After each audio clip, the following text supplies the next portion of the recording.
Okay, brother, what's your name? My name is Raymond Crowhorn. Raymond Crowhorn. What do you got to say, buddy, about your life with drug addiction? My life turned out to be a mess in a long way. I started off at a very young age. My mother was a bootlegger for the first 16 years of my life. I started sneaking alcohol, liquor, beer, and eventually went to marijuana. And then I'm going back and forth to juvenile detention facilities, which led me to James T. Vaughn Correctional Facility. My first sentence was in 1977. When I got out, I started experimenting with heroin and cocaine, and it led to a life of addiction. I've been battling my addiction for a number of years now. By the grace of God right now, I will say that I have almost 6 years clean sober. How much time have you gave the state of Delaware? I gave it to the state of Delaware approximately 30 years. 30 years of your life. Okay. Now, what do you have to say about the prison system? The prison system, you know, I never took advantage of the opportunities that were available for me. I was stuck in myself. I was stuck in my head. I didn't care about doing anything positive. So when I went to jail this time, I did programs. I did different programs like life skills. I wrote letters. You know, I reached out to Earl Woodland, who runs the Harriet Tubman Safe House on the east side of Wilmington, and you know, I did thresholds to help me do decision making, goal setting, financial support through life skills. I went back to school and brought my 9.0 grade average back up. I took VOTEC programs. I worked in the maintenance department while I was down there for 2.5 years because I'm a handyman. And overall, you know, Mr. John Ryan was a big input. He's the DOE and DOC liaison. I met Mr. Ryan Holsterman down there,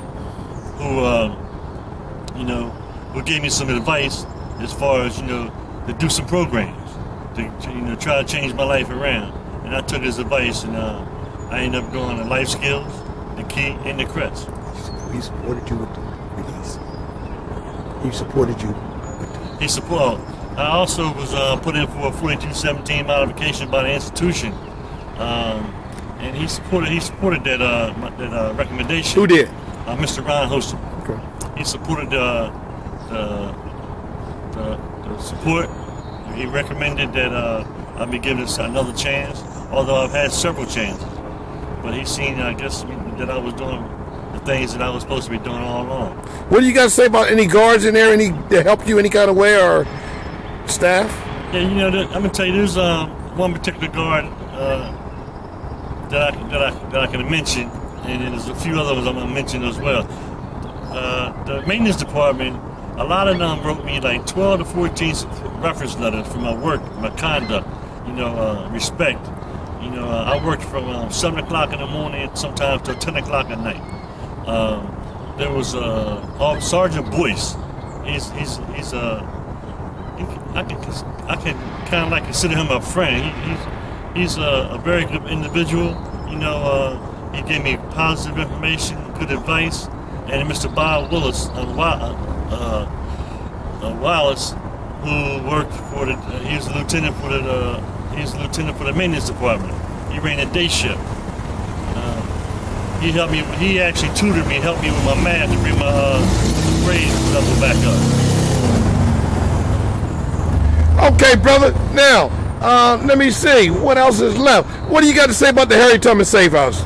You know, the Harriet Tubman Safe House, you know, I knew Earl Woodland since I was a young 20-year-old man on the west side.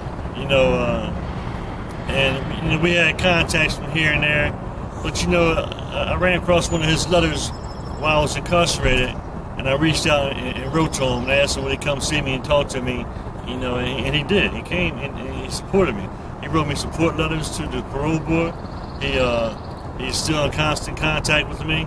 You know, I actually go over there right now and I volunteer some of my time on the weekends, and I pass out condoms in the community.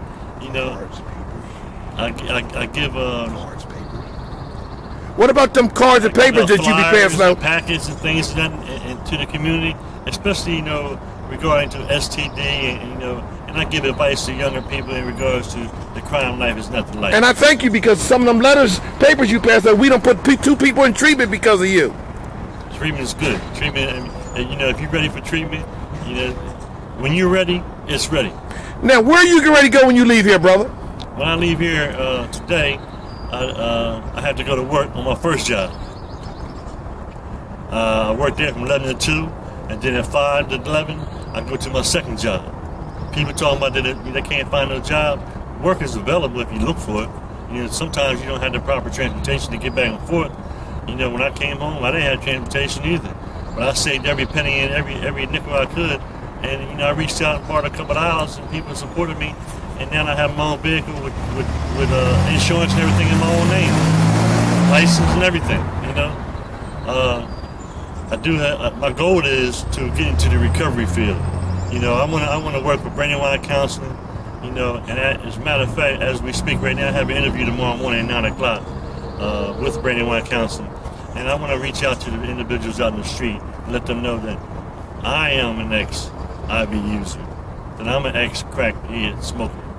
You know, that I'm an ex-drinker, ex-smoker, cigarette smoker. I don't do none of those things anymore. I'm trying to have a better life. I want to be a role model for some of these young people in the community. I want to give back. Okay, brother. Thank you for that interview.